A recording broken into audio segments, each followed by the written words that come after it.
Assalamualaikum warahmatullahi wabarakatuh.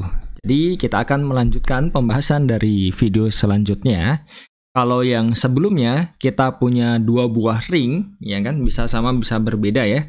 Terus kita buat Cartesian produknya ternyata dengan operasi penjumlahan dan perkalian yang kita definisikan di situ menjadi suatu ring. Nah, sekarang pertanyaannya bagaimana dengan subringnya, ya kan? Nah, kita akan bahas di sini. Jadi sebelumnya kita sudah membahas ya di sini ya.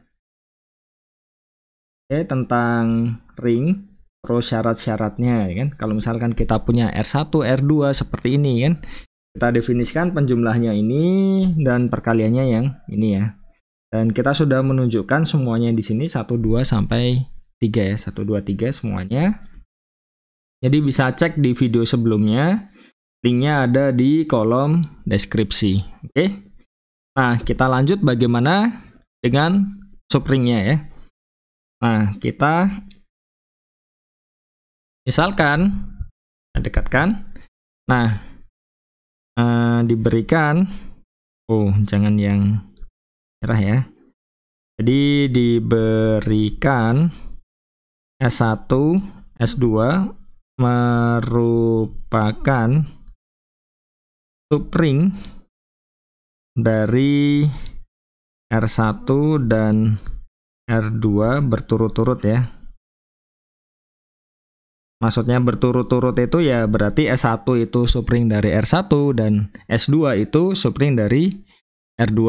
Nah, di sini akan ditunjukkan, nah nanti S1 cross S2 itu subring di R1 cross R2. Tentunya dengan operasi penjumlahan dan perkalian yang sama seperti yang di depan tadi ya. Karena kan ya syarat subring itu kan dia harus ring juga dengan operasi yang sama. Oke. Nah, bagaimana cara menunjukkannya? Ya bisa dengan menunjukkan dia adalah ring dengan operasi yang sama. Tetapi yang jadi masalah adalah ya tidak praktis kan sama sekali kan. Karena ya beberapa hal itu menurun langsung dari induknya ya, dalam tanda kutip ya, induk di situ ya.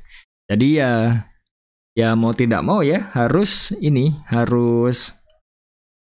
kita pintar-pintar di situ untuk memilah-milah mana yang perlu untuk ditunjukkan. Maka dari itu muncul syarat perlu dan cukup. Jadi secara umum ya, kita bahas di bawah ya. Di sini, nah secara umum jika S itu subset dari R dengan R-nya ring, ya kan? Dan S-nya itu tidak kosong. Nah, S suatu subring di sini di R itu jika kan 1. Nah, S1 dikurang S2 anggota S untuk setiap S1, S2 di S. Dan yang kedua adalah kita punya S1 dikali dengan S2 juga di S untuk setiap S1, S2 di. Jadi, intinya kita harus menunjukkan ini saja. Jadi tidak perlu semuanya. Tapi yang tidak kalah penting, kita juga punya ini ya, 1 ya, tidak kosongnya. Dan kedua, nah di bagian ini ya kan jelas. Oke, nah sekarang kita akan pakai yang ini tadi untuk menunjukkan di sini. Oke ya, berarti pertama apa yang harus ditunjukkan? Dia subset dan juga tidak kosong. Berarti ini ya, kalau diambil sebarang ya kan, kita punya A, B di S1 cross S2, jelas bahwa ya kan A-nya itu anggota S1, ini subset R1 ya di sini ya. Dan nah B-nya itu anggota S2 itu subset dari R. Artinya Kan berarti kita punya A-nya anggota R1 dan B-nya juga anggota R2. Kita punya A, B itu anggota R1 cross R.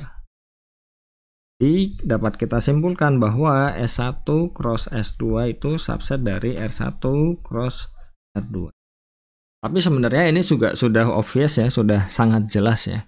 Jadi kalau misalkan ya sudah sangat jelas seperti ini, sebenarnya kalau mau dituliskan jelas bahwa itu juga tidak masalah. Tapi kan tetap harus disebutkan. Jadi ini yang pertama. Selanjutnya, nah kita punya jelas bahwa S1, 2 itu tidak akan mungkin sama dengan himpunan kosong. Karena apa? Ya kalau dia suatu subring, pasti punya elemen 0 kan? Karena ya dia harus jadi grup terhadap penjumlahan ya. Ya terlepas ya grupnya nanti komutatif, tapi kan di sini tidak dibahas tentang itu.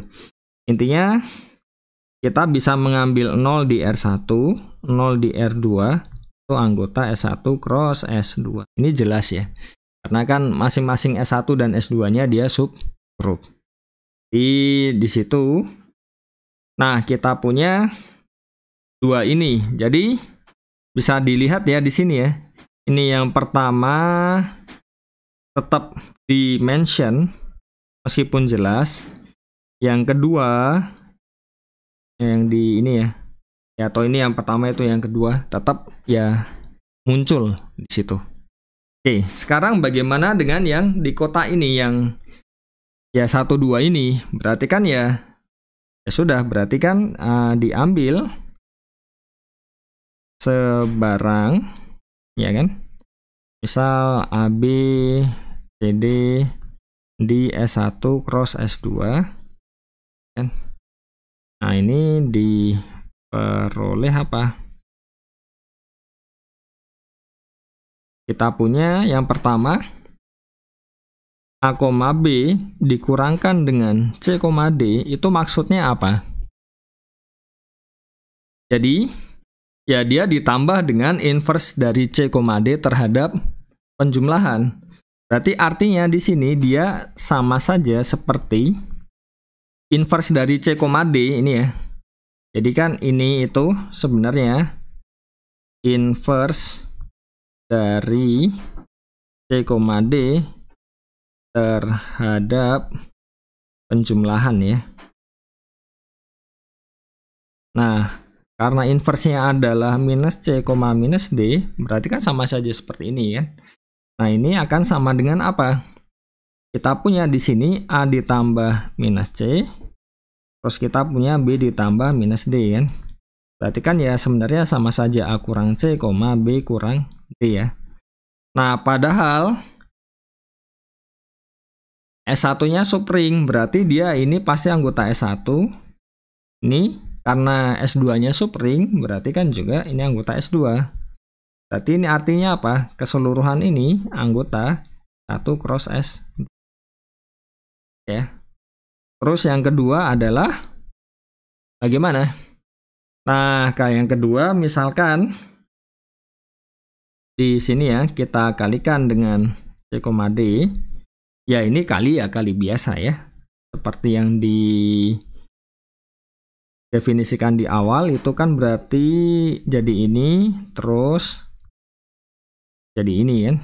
Padahal S1-nya subring berarti dia di S1 ya di sini ya, bukan R ya.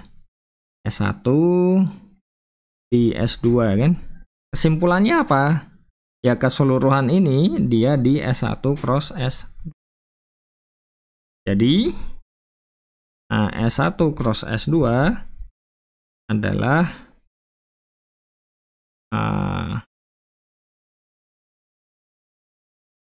subring di R1 cross R. Jadi bisa dikatakan di sini, nah ketika kita punya suatu permasalahan ya, jadi ya pertama kali itu kan sebenarnya permasalahannya kan karena kita ini ya, ingin tahu ya, kalau kita punya 2 ring, apakah kita bisa membentuk ring yang baru dari 2 ring tersebut. Terus selanjutnya kan jadi berkembang. Nah, setelah berkembang, salah satunya ya kita lihat subringnya, apakah juga berlaku kan. Jadi kalau satunya subset dari yang ring pertama, yang satu yang kedua, jadi ya bagaimana dengan sifatnya, apakah dia subring lagi ya. Jadi itu merupakan cara berpikir ya di aljabar ya. Jadi ketika kita belajar aljabar abstrak khususnya, itu sebenarnya ini hampir ini ya. Jadi untuk belajar matematika pun juga harus seperti ini. Jadi ketika kita belajar matematika itu ketika kita sudah menyelesaikan satu permasalahan dan sudah kita cek apakah langkahnya sudah betul kan. Nah, kalau sudah betul jangan berhenti di situ. Jadi kita coba satu tahap di atasnya, yaitu ada tidak permasalahan baru yang mungkin ya berhubungan dengan yang pertama itu kan. Jadi kita terus menggunakan otak kita untuk selalu berpikir, untuk mengembangkan, atau mungkin tidak kita menggeneralisir. Seperti contohnya di sini tadi ya. Kalau kita punya misal ringnya ya ada n ring, pro subringnya kan masing-masing subringnya kan.